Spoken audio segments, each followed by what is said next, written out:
40 లక్షలు కోటి. కడప జిల్లా ప్రొద్దుటూరులో మంత్రి పర్యటన విజయవంతం చేసిన టీడీపీ కార్యకర్తలకు నాయకులు నంద్యాల కొండారెడ్డి కృతజ్ఞతలు తెలిపారు.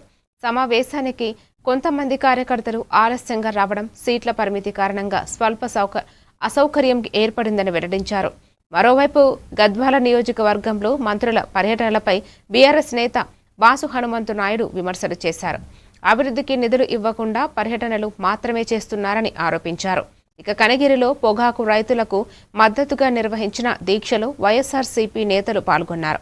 రైతుల సమస్యల పరిష్కారానికి పోరాటం చేస్తామని నాయకులు తెలిపారు. కూడా ఉత్సాహపరిచినారు. దీనికి వారికి కూడా కృతజ్ఞతలు తెలియజేస్తున్నా. ఇక్కడ ఈ కార్యక్రమాన్ని విజయవంతం చేయడంలో ప్రతి ఒక్కరి పాత్ర, నాయకులు, కార్యకర్తలు అందరూ చాలా కృషి చేసి 2 చోట్ల అక్కడ చౌడూరు దగ్గర స్వాగతం పలికే విషయంలో కానీ, ఇక్కడ కార్యకర్తల మీటింగ్లో కానీ చాలా బాగా డిసిప్లిన్డ్గా నడుచుకున్నారు. దానికి ముఖ్యంగా ధన్యవాదాలు తెలియజేస్తున్నా. కొంత అసౌకర్యం కూడా కలిగింది. అక్కడ ఏంటంటే కార్యకర్తల మీటింగ్లో ఓన్లీ కార్యవర్గంలో ఉండే సభ్యులను మాత్రమే అలౌ చేసేదానికి ఒక లిస్ట్ ఇచ్చినారు. ఆ లిస్టు ప్రకారమే అలౌ చేసినారు లోపలికి.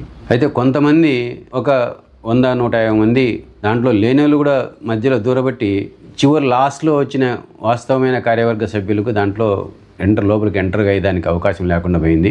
అది ఒక చిన్న అసౌకర్యం కలిగింది. ఎందుకంటే లోపల పరిమితంగా 1300 సీట్లు అంటే 1300 సీట్లు మాత్రమే అరేంజ్ చేసినారు. సీట్ల కంటే అదనంగా లోపల కూర్చోబెట్టలేదు. కాబట్టి మిగతా వాళ్ళు అంత భద్రతా సిబ్బంది అంతా కూడా మిగతా వాళ్ళని ఎవరిని అలో చేయలే.